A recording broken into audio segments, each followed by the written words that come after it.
She whispered 4 words into the phone. "Daddy, he broke me." And the most powerful general in America went silent for exactly 3 seconds before his voice turned to ice. What her mafia boss husband didn't know was that the broken woman in that hospital bed was the daughter of the man who could erase him from existence. And she just discovered the file proving his family murdered her mother 15 years ago. Now you're about to watch what happens when a 4-star general wages war on organized crime, not for justice, but for blood. Before we dive right in, don't forget to subscribe to the channel and let us know in the comments where you're watching from. Every view helps bring more stories like this one. Natalie Carson had always known how to disappear in plain sight. At 28, she'd perfected the art of being exactly what people expected. The general's daughter graduated summa cum laude from Georgetown, the charity gala hostess who knew which fork to use and which senators to flatter. The devoted wife who wore Valentino to brunches and never, ever complained. She lived in a penthouse overlooking Central Park, drove a Mercedes that purred like a satisfied cat, and owned a closet full of designer clothes she barely noticed anymore. That Thursday afternoon, exhaustion lived in her bones like an old friend as she left another pointless therapy session, the kind where she lied for 50 minutes straight about how happy her marriage was. The rain hammered the streets of Manhattan like judgment, but she couldn't cancel dinner with Gabriel's associates. Not when he'd specifically ordered her to be there, to smile, to play the perfect wife one more time. Her phone buzzed with a text from her father. The same message he sent every week like clockwork. "How's my girl? Everything good?" She typed back the same lie she always did. "Perfect. Daddy. Love you." What she never told him was the truth screaming inside her chest. How Gabriel's control had become a noose tightening day by day. How she'd found documents 3 weeks ago that suggested her mother's death wasn't the random mugging the police claimed. How confronting Gabriel about it had been the biggest mistake of her life. The intersection of Park Avenue and 68th Street was busy that evening. Taxis honking, pedestrians rushing through the downpour. Natalie had driven this route 1,000 times, knew every light, every turn. She had the right of way. She was doing everything right. Gabriel's Aston Martin came at her from the side like a missile. The impact was surgical, precise, targeted directly at the driver's side. Metal screamed. Glass exploded into 1,000 glittering pieces. Her world became pain and chaos and the sickening crunch of her femur snapping like kindling. Time fractured into terrible, crystalline moments. The airbag deflating. Rain pouring through her shattered window. Blood soaking her cream-colored dress. And through it all, Gabriel's car reversing, then pulling alongside her wreckage. When consciousness fully returned, agony consumed her left leg like fire. She was trapped, her door crumpled inward, and through her destroyed windshield she watched her husband step out of his car without a single scratch. He straightened his jacket, checked his Rolex, pulled out his phone with the casual ease of a man ordering lunch. "Clean this up," he said in that voice she knew too well, cold and final as a grave. "I want it handled in 20 minutes. No police, no questions." Not once did he look at her car. Not once did he check if his wife was breathing. Natalie tried to move, but lightning bolts of white-hot agony shot through her body. She looked down and her vision swam. Her leg was destroyed, bone visible through torn flesh and ruined fabric, blood pooling beneath her seat in a way that meant she didn't have much time. Gabriel's people were already arriving, men in dark suits with earpieces, moving with the efficiency of a military operation. Money would change hands. Witnesses would forget. Within an hour, it would look like she'd lost control in the rain. Just another careless driver who should have stayed home. But Gabriel had made one fatal miscalculation. He'd forgotten exactly who he'd married. As darkness crept in at the edges of her vision, Natalie managed to free her phone from her purse. Her fingers left crimson streaks across the screen as she found the contact she'd been too proud, too stubborn, too afraid to use. "Daddy," she whispered when he answered, her voice breaking like something precious and irreplaceable. He broke me. The silence on the other end lasted exactly 2 heartbeats. Then her father's voice transformed into something she'd only heard once before, the day he'd buried her mother. "Where are you, baby girl?" "Park in 68th. Car accident." "My leg. I can't." "Stay on the line, Natalie. Don't you dare close your eyes. Daddy's coming." Through her haze of pain and shock, Natalie watched Gabriel's crew work their dark magic. Witnesses were paid off. Security footage disappeared. Police scanners were jammed. In 15 minutes, they'd erased him from the scene entirely, leaving only her mangled Mercedes and a story about a woman who drove too fast in the rain. But what Gabriel didn't know, what he couldn't possibly imagine as he climbed back into his Aston Martin and drove away from his dying wife, was that the broken woman in that car wasn't just some trophy he could discard. She was the daughter of General Thomas Carson, the man who'd spent 15 years hunting the people responsible for his wife's murder. The man who commanded resources that made the FBI look like mall security. The man who was, at this very moment, mobilizing forces that would tear Gabriel's empire apart brick by brick. As the ambulance finally arrived, its sirens cutting through the rain, Natalie heard her father's voice still on the line, making calls with the authority of someone who toppled governments before breakfast. "I want everything on Gabriel Maddox. Bank accounts, shell companies, every dirty deal he's ever made. Pause, dangerous and final. And I want the names of everyone who helped him today. All of them." The last thing Natalie saw before the paramedics sedated her was a convoy of black SUVs surrounding the intersection. Men in tactical gear stepping out with the precision of a special operations team. They weren't there to help with an accident. They were there to start a war. Gabriel Maddox had just committed the one crime that would destroy him completely. He'd hurt the daughter of the only man in America with the power to erase him from existence. And he didn't even know that his wife knew the truth about her mother's murder, about his father's involvement, about the conspiracy that connected them all. 5 days later, Natalie woke in a private military medical facility, her legs suspended in traction, when her father finally walked through the door wearing his dress uniform and an expression that promised blood. For 3 years, Natalie had lived in a gilded prison so beautiful that even she sometimes forgot it had bars. The penthouse had floor-to-ceiling windows overlooking Central Park, Italian marble in every bathroom, a wine cellar worth more than most people's houses. Gabriel threw parties where senators rubbed shoulders with men who made people disappear, where champagne flowed like water and everyone pretended not to notice the guns under expensive suits. She'd learned to smile through it all, to be the perfect ornament on his arm, to never ask questions about the briefcases of cash or the hushed phone calls at 3 in the morning. The first time he'd hit her was 6 months into the marriage. A backhand across the face for asking where he'd been all night. He'd apologized with a diamond bracelet and promised it would never happen again. It happened again, and again, each time followed by gifts, by explanations about stress, by reminders that she'd signed up for this life and there was no walking away from Gabriel Maddox. Not alive, anyway. But 3 weeks ago, Natalie had stopped being the obedient wife. She'd been looking for her grandmother's pearls in Gabriel's study when she found the file hidden in his safe.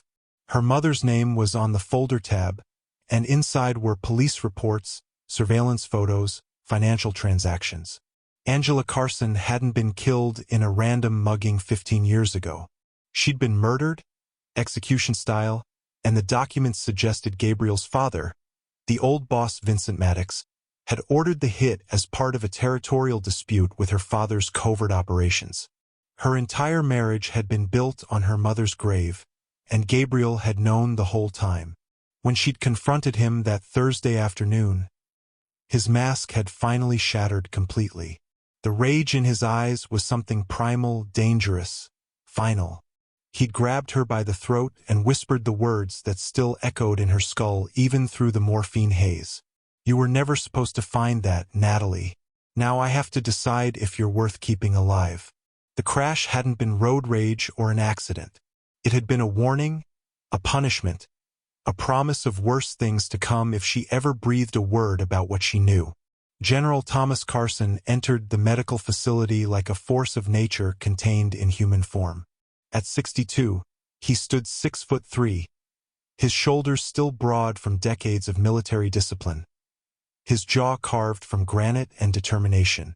For stars gleamed on his dress uniform, each one representing wars won and enemies buried. He'd built his career on being unshakable, uncompromising, unstoppable. But when he saw his daughter lying broken in that hospital bed, something ancient and terrible flickered behind his steel-gray eyes. The attending physician started to brief him on Natalie's condition: compound fracture, successful surgery, months of physical therapy ahead, but the general held up one hand for silence. His gaze never left his daughter's face as he moved to her bedside with surprising gentleness for such a large man. "Baby girl," he said quietly, his voice carrying the weight of mountains. "Tell me everything." And Natalie did. She told him about the file, about her mother's murder, about Gabriel's threat, about 3 years of terror disguised as love. With every word, her father's expression grew colder, harder, more resolved. When she finished, he leaned down and kissed her forehead with infinite tenderness. Then he straightened, and the father disappeared entirely, replaced by the 4-star general who'd toppled dictators and dismantled terrorist cells. He made one phone call, his voice carrying across the room with absolute authority. "I want full tactical on Gabriel Maddox. Financial, digital, physical. I want his organization mapped down to the street dealers. And I want options for complete destruction on my desk in 6 hours. If you believe no man has the right to terrorize his wife and get away with it, hit subscribe, because men like Gabriel Maddox count on good people staying silent." Within 48 hours, Gabriel's world began to crumble in ways he couldn't yet see. General Carson didn't make threats. He didn't posture or negotiate.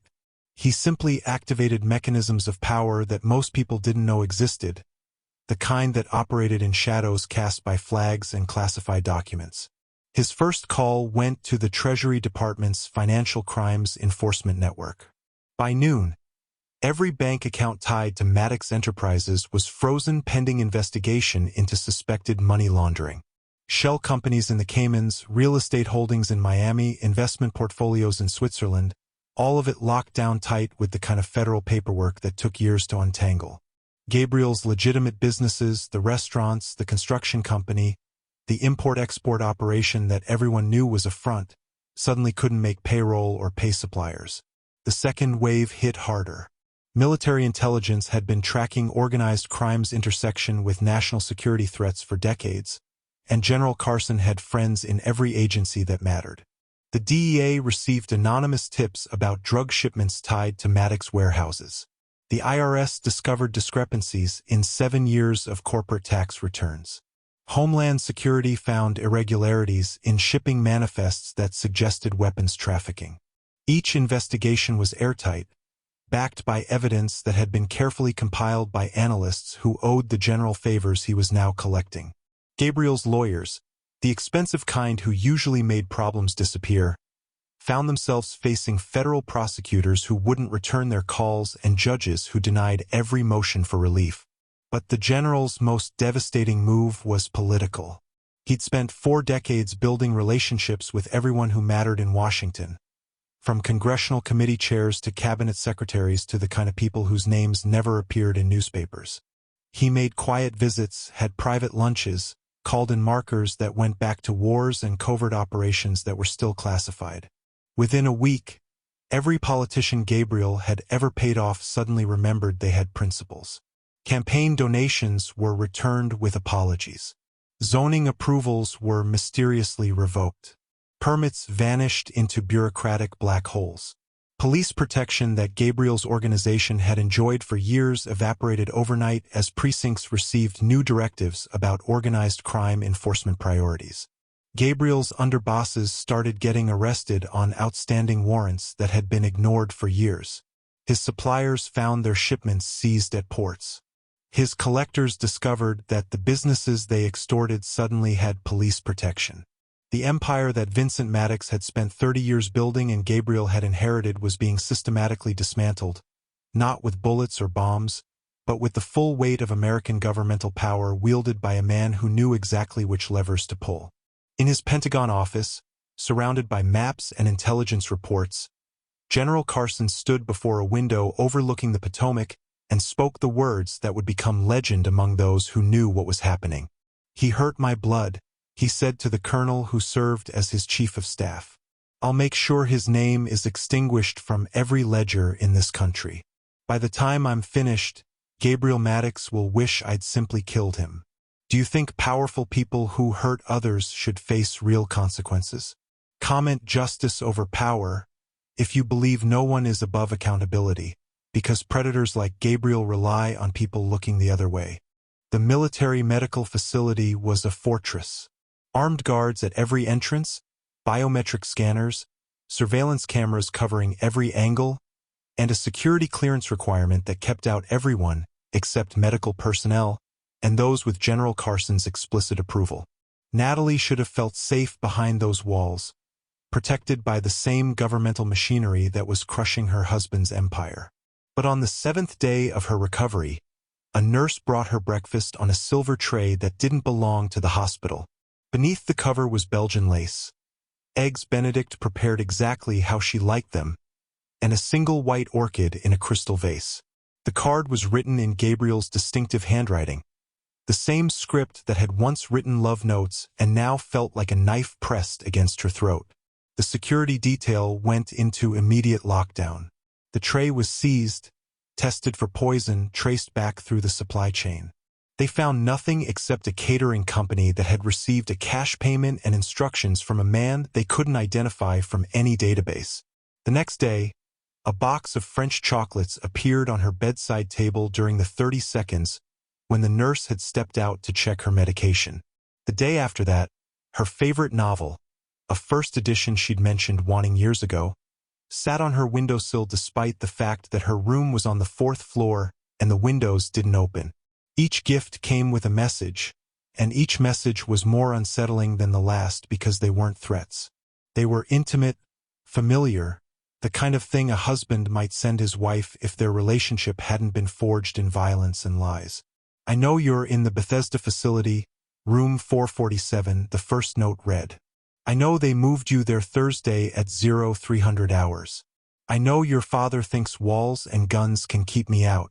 The second message was worse. "Your physical therapist is named Lieutenant Keisha Williams. She has you on a 12-week recovery plan. You hate the chicken they serve on Tuesdays. You still can't sleep without the lamp on." The third message made her blood run cold. "You think I broke your leg, Natalie, but I just cracked the cage you've been living in. Your father is destroying my empire, and all I had to do was hurt you for him to finally show you who he really is. Ask yourself who's been lying to you longer, me or the man who let you marry your mother's killer's son." General Carson ordered a complete security review. Heads rolled. New protocols were implemented, but they all knew the truth that nobody wanted to say out loud. If Gabriel Maddox could reach into a military facility guarded by armed soldiers and leave gifts like breadcrumbs, then nowhere was truly safe. He wasn't trying to hurt her. He was proving a point, demonstrating that even with all her father's power and resources, even with the full weight of the United States government behind her, Gabriel could still touch her whenever he wanted. The psychological warfare was more effective than any physical threat. Natalie stopped sleeping through the night. Every sound made her jump. Every nurse who entered her room was a potential infiltrator. The morphine couldn't touch the kind of fear that came from knowing that the man who'd shattered her body could slip through the cracks of the most secure building in the country, just to remind her that he was always watching, always waiting, always one step ahead. What would you do if someone proved they could reach you anywhere? Think about that before we continue, because Natalie's nightmare is only beginning. He came on a Tuesday night during the shift change, walking through the corridors in a stolen doctor's coat with a borrowed ID badge and the kind of confidence that made people assume he belonged. By the time the facial recognition software flagged the discrepancy, Gabriel was already standing in Natalie's room, his back against the door, looking at his wife with an expression she couldn't quite read. Not rage, not threat, something worse. Resignation, maybe, or the terrible calm of a man who knew his world was ending. Natalie's hand flew to the panic button, but he held up both palms in a gesture of surrender. "Press it if you want," he said quietly. "They'll be here in 40 seconds. I just need 30. Terror locked her throat, but she refused to let him see her cower. She'd spent 3 years being afraid of Gabriel Maddox, and she was done. Her hand hovered over the button, finger trembling, while he stood there in his stolen white coat looking more human than she'd ever seen him. His tattoos seemed darker against his pale skin, his green eyes ringed with exhaustion, his usually perfect hair disheveled. This wasn't the man who'd orchestrated her crash or the crime boss who'd built an empire on violence. This was something rawer, more dangerous because it was unpredictable. "I came to make you an offer," he said, pulling an envelope from his pocket and placing it on her bed table. $20 million. Offshore account, untraceable. Divorce papers already drawn up. Sign them, take the money, and I disappear from your life forever. Natalie stared at the envelope like it was a snake. "You think you can buy your way out of this? You broke my leg, Gabriel. You tried to kill me. Money doesn't erase that." He laughed, but there was no humor in it, just bitter acknowledgement of some private joke. "Your father's already destroying me, Natalie. Every business I own is frozen or seized. My people are being arrested on charges that'll stick because someone made sure the evidence is airtight. I've got maybe 6 weeks before the whole empire collapses and I end up in federal prison or dead. The money isn't to buy my way out. It's to give you something your father can't control." She wanted to press the button, to scream for the guards, but something in his voice stopped her. That vulnerability she'd never heard before. That crack in his armor that suggested there was more to the story than she knew. Then he said the words that changed everything. "I didn't hurt you because I'm a monster, Natalie. I hurt you because I was trying to make you run." His eyes held hers with desperate intensity. "You found that file about your mother. You were asking questions. The people who really killed her, they're still out there, and they're more dangerous than you can imagine. I staged that crash to scare you into leaving me, into running to your father where you'd be protected. Because if they found out you knew the truth, they wouldn't just break your leg. They'd erase you completely, and I couldn't." He stopped, his jaw clenching. "I couldn't let that happen. Not to you." The silence that followed was deafening. Natalie's mind raced through 3 years of marriage, reframing every moment through this new lens. The control, the isolation, the violence, had it all been some twisted protection? Or was this just another manipulation? Another lie from a man who'd built his life on deception? Gabriel moved toward her and she flinched, but he only reached past her to press the panic button himself. The alarm shrieked through the facility. "You have about 20 seconds to decide if you believe me," he said, backing toward the door as footsteps thundered down the hallway. "But ask yourself this: if I wanted you dead, why would I be standing here offering you 20 million reasons to survive?" They didn't arrest Gabriel. General Carson ordered him detained in a secure room 3 floors down, the kind of place where interrogations happen off the record and cameras conveniently malfunctioned. Natalie insisted on being present despite her father's protests, wheeling herself down in a hospital chair with her casted leg extended, flanked by 2 armed Marines who looked ready to shoot Gabriel if he breathed wrong. He sat at a metal table, hands cuffed in front of him, looking exhausted but strangely calm, like a man who'd been carrying a burden for so long that confessing felt like relief. General Carson stood across from him, radiating the kind of cold fury that had made enemy combatants surrender without a shot fired. "You have 5 minutes to explain why I shouldn't have you disappeared into a black site for the rest of your miserable life," the general said, his voice lethal with restraint. Gabriel met his eyes without flinching. "Because 15 years ago, your wife Angela didn't die in a mugging.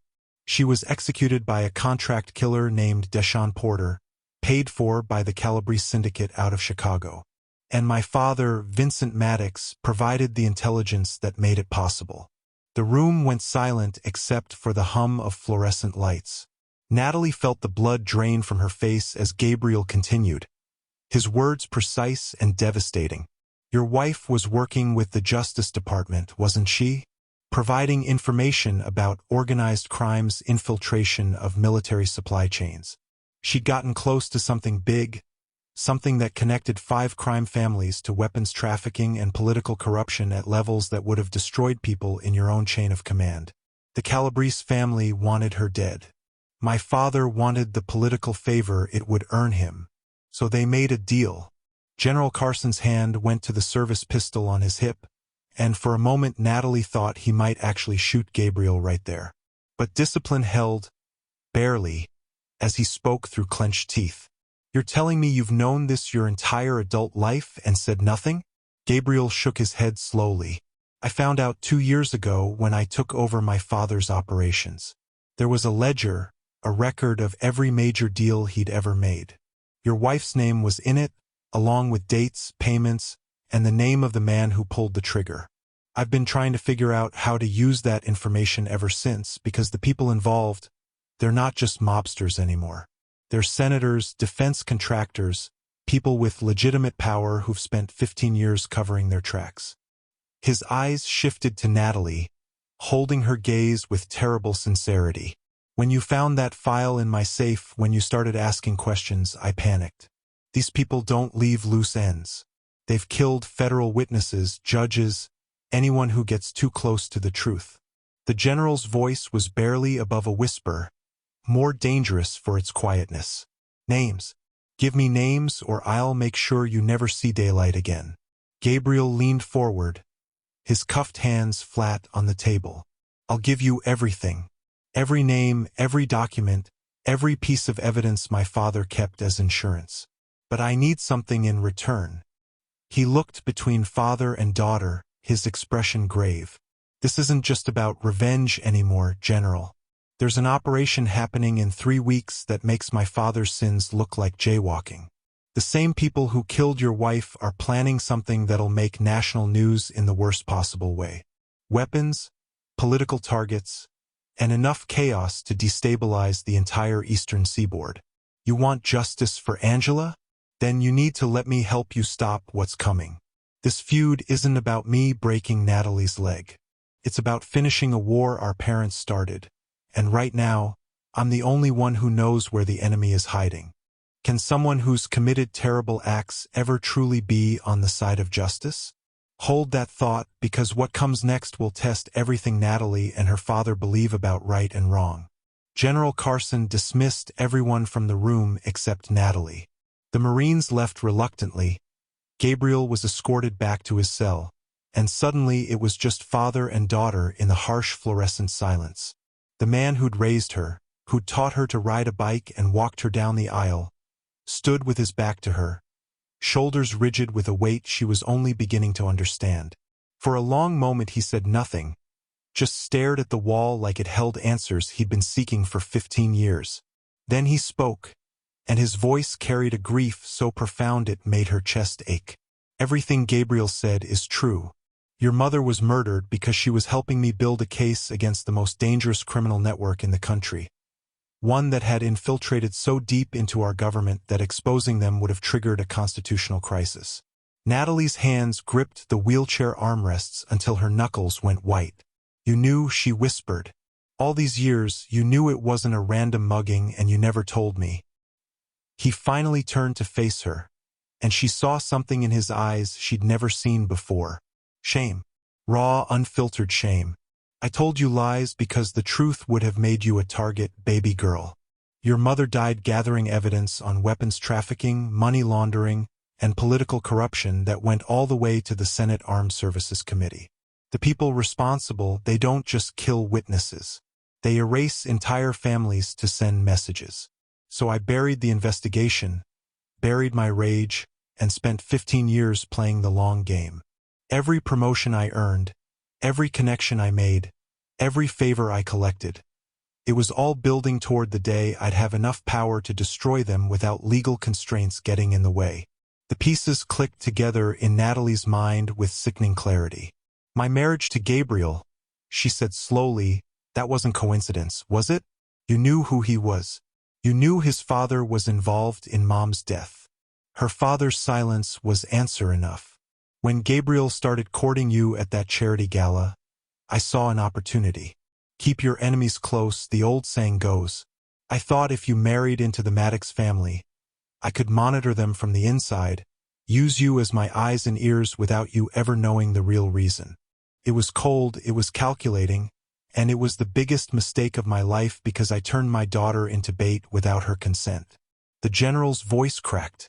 "I thought I could protect you while using your position to gather intelligence. Instead, I put you in the hands of a man whose family destroyed ours, and I have to live with that for the rest of my days." Natalie felt her world spinning apart. Every memory reframed itself through this new, terrible lens. Her father's encouragement of the relationship despite Gabriel's reputation. The way he'd always asked pointed questions about Gabriel's business dealings after family dinners. The convenient job offers that kept her in New York close to the Maddox operations. Even her mother's pearls, the ones she'd been searching for when she found the file, had they been planted there for her to find? "You used me," she said, her voice breaking. "You let me fall in love with and marry the son of the man who killed Mom, all so you could play spy games and feed your revenge fantasy. What kind of father does that?" The general knelt beside her wheelchair. This four-star commander who'd faced down warlords and terrorists, now brought low by his daughter's pain. "The worst kind," he said simply. "The kind who loved his wife so much that losing her broke something fundamental inside him. The kind who convinced himself that the ends justify any means, even sacrificing his daughter's happiness and safety. Angela was my whole world. Natalie. When they took her from me, from us, I stopped being your father and became something else.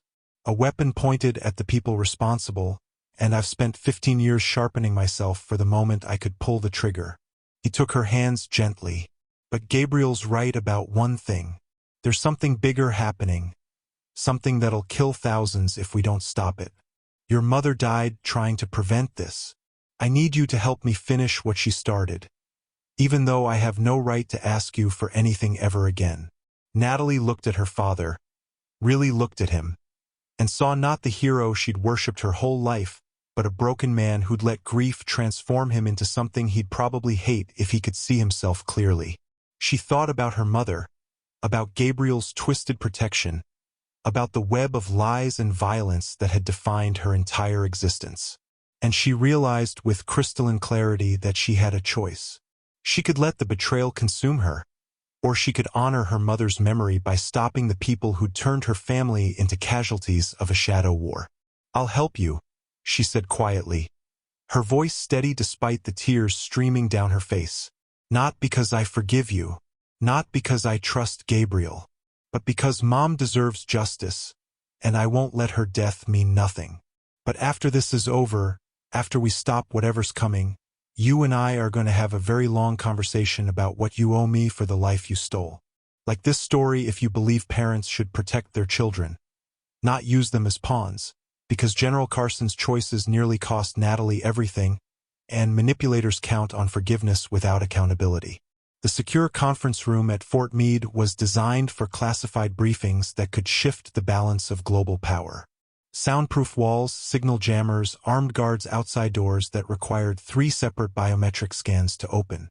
General Carson sat at the head of a long table flanked by representatives from Homeland Security, the Joint Chiefs, and the Justice Department.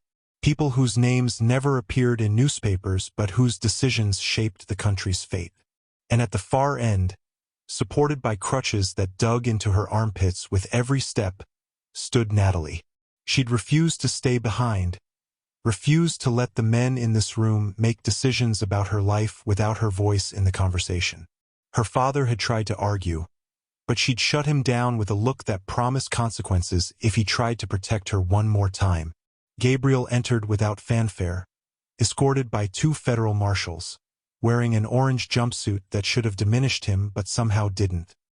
He'd been in custody for 72 hours, long enough for his lawyers to realize no amount of money or legal maneuvering would save him from what was coming. But he walked in with his head high, carrying a leather briefcase that had been searched 3 times, and when his eyes found Natalie across the room, something passed between them. Not love, not forgiveness. Recognition, maybe, of 2 people bound together by trauma and truth in ways that defied simple categories.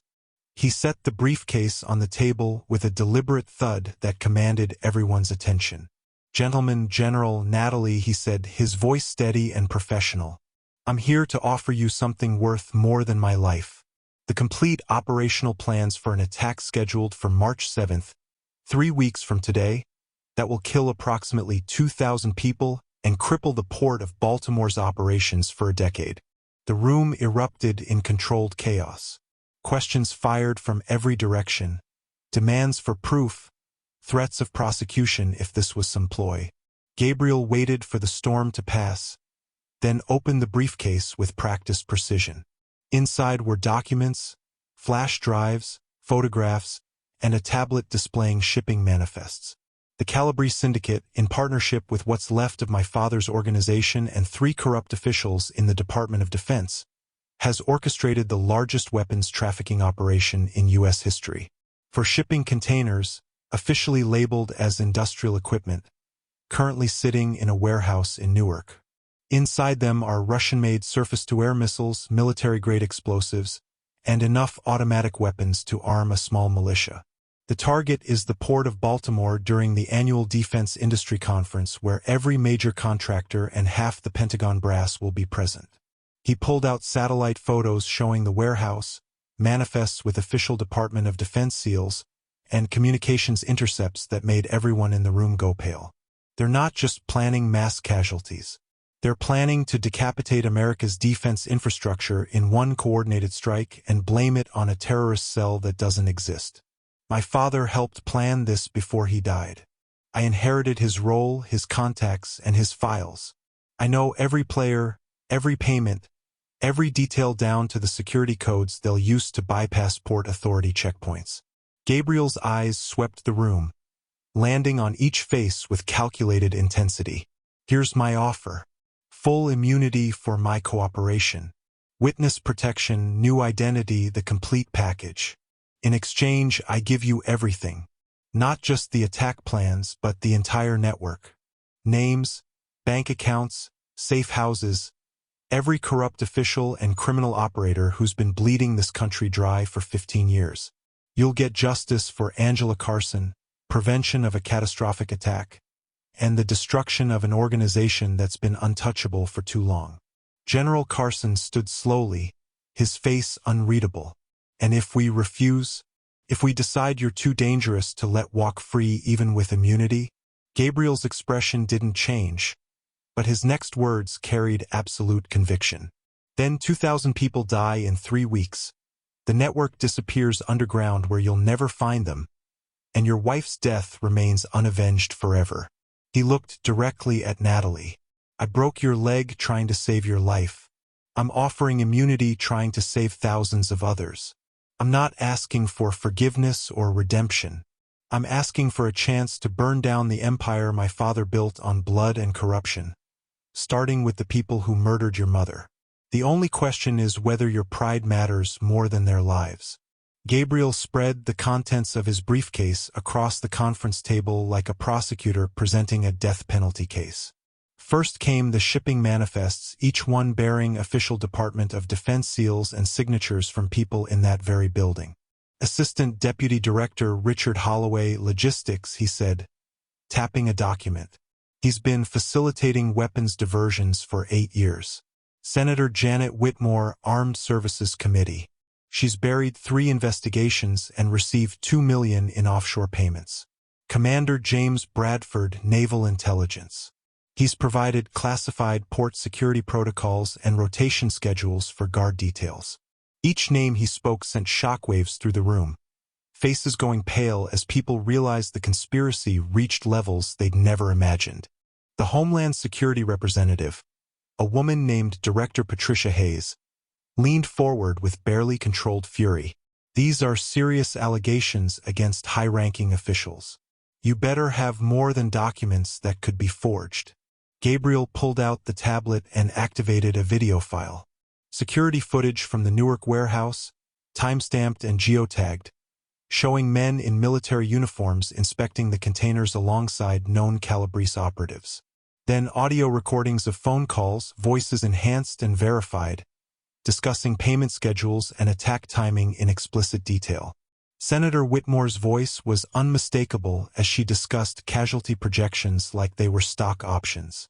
"We need the body count high enough to justify the emergency powers legislation," she said on the recording. 2,000 is the minimum for the narrative we're building. Gabriel's jaw tightened as the recording played.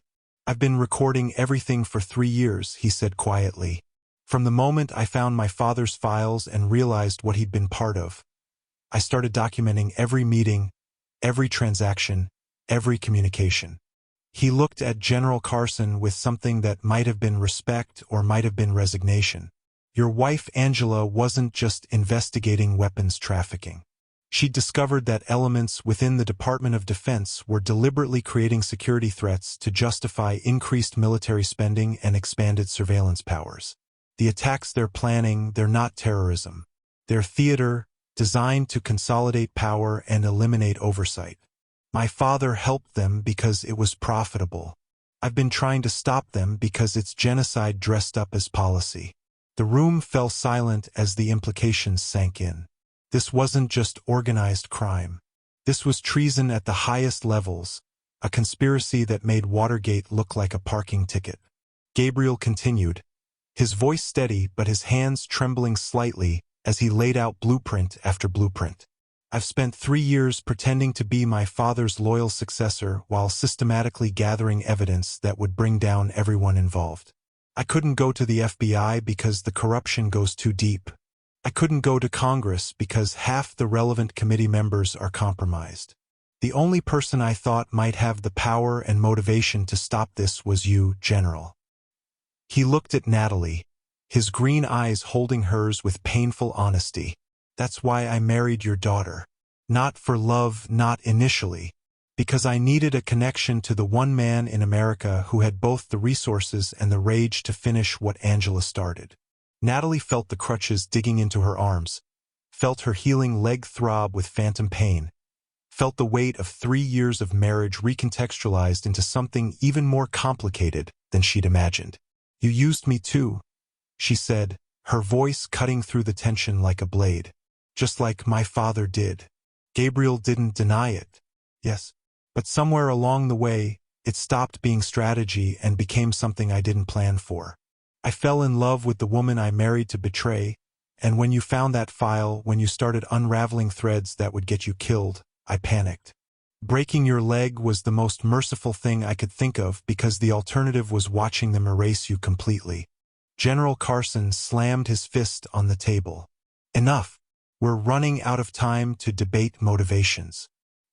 He looked at the evidence spread before him, looked at his daughter standing defiant on her crutches, looked at the man who'd hurt her offering salvation with blood-stained hands. "This deal, immunity and protection, it goes against everything I believe in. Gabriel Maddox should spend the rest of his life in prison for what he's done." But his eyes drifted to the photo of the shipping containers, to the names of his colleagues who'd become traitors, to the ghost of his wife's memory demanding justice.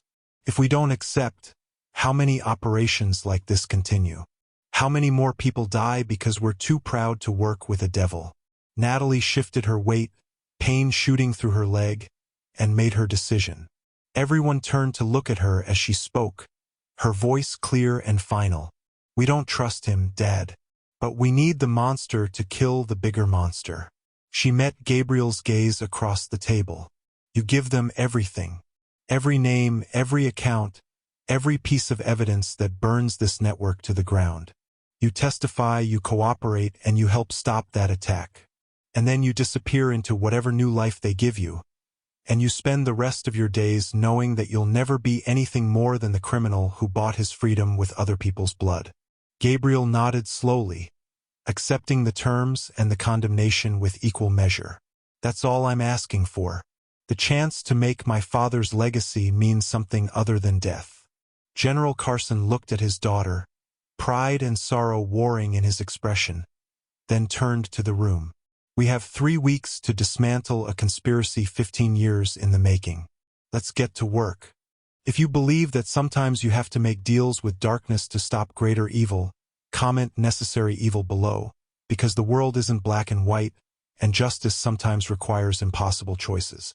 6 months later, the port of Baltimore bustled with its usual commerce, completely unaware of the catastrophe that had almost turned it into a graveyard.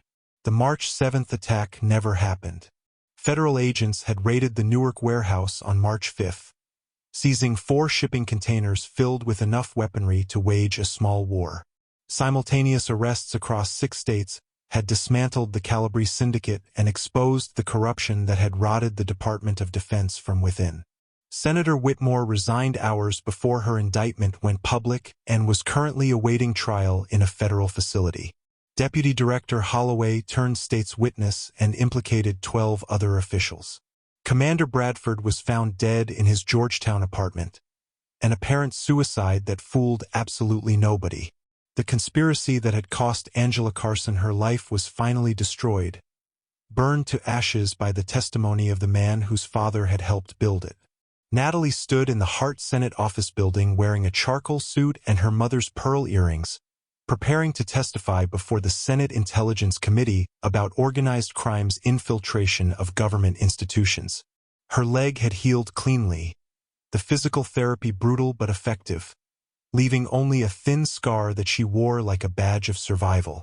She turned her suffering into purpose, enrolling in Georgetown law with a focus on national security and corruption prosecution. The girl who'd once played the perfect mafia wife now spent her days studying RICO statutes and building cases that would prevent other families from being destroyed the way hers had been. Her father sat in the gallery, pride evident despite the complicated history between them. They were rebuilding their relationship slowly, honestly, with the kind of painful truth-telling that might never fully heal but at least created the foundation for something authentic. Gabriel Maddox no longer existed. The man who'd once commanded an empire from a Manhattan penthouse now lived under a name that even Natalie didn't know, working for a private security contractor that handled classified operations for agencies with 3-letter acronyms. He'd kept his end of the bargain spectacularly, testifying for 6 weeks straight, providing evidence that resulted in 47 convictions and the seizure of over $3 billion in criminal assets. The immunity deal had been controversial, protesters outside the courthouse demanding he face charges, editorials arguing that justice shouldn't be negotiable. But the 2,000 people who would have died at the port of Baltimore weren't writing think pieces about moral purity. They were alive, going about their lives, never knowing that a monster had saved them. Only once since his disappearance, Natalie had received a message. No return address, no signature, just a card with a single line written in handwriting she'd recognize anywhere. "You deserved better than what I gave you. You became better because of what you survived." She'd burned the card immediately. Security protocol demanded it, but the words stayed with her. She didn't love Gabriel Maddox or whatever he called himself now. Love required trust, and trust had been shattered too completely for repair. But there was something between them, a bond forged in trauma and truth that defied simple categorization. They'd destroyed each other and saved each other in equal measure, and that kind of complicated history didn't resolve into neat endings. General Carson had finally gotten his justice, though it looked different than the revenge he'd spent 15 years planning. He'd wanted blood and personal satisfaction. Instead, he'd gotten systemic change, corruption exposed, and his wife's legacy honored through prevention rather than retribution. It wasn't the ending he'd imagined, but it was the one Angela would have wanted. He'd visited her grave for the first time since the investigation concluded, standing in the rain with his dress uniform soaked through, and spoken words that only the dead could hear. "I got them, Angela. Every last one of them. Our daughter helped. She's stronger than both of us." On his way out of the cemetery, he'd passed a man in a dark coat standing near the entrance, face obscured by an umbrella. Their eyes met for just a moment, and General Carson gave the smallest nod of acknowledgement.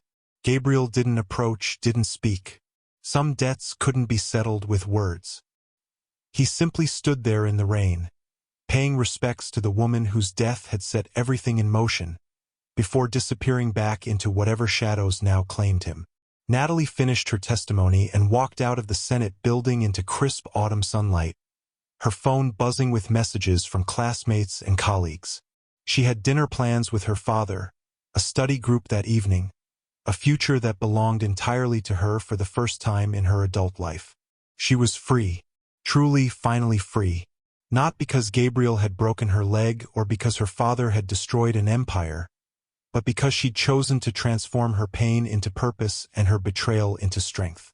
The cage was gone. The lies were exposed.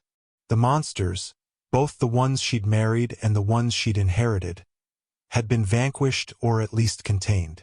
And as she walked down the steps into her new life, Natalie Carson smiled, knowing that survival wasn't just about escaping darkness. It was about becoming the kind of person who could walk back into it when necessary and emerge stronger on the other side. What's your biggest takeaway from Natalie's journey? Drop a comment below and let us know what resonated with you most. Because stories like this remind us that strength isn't about never being broken. It's about what you build from the pieces.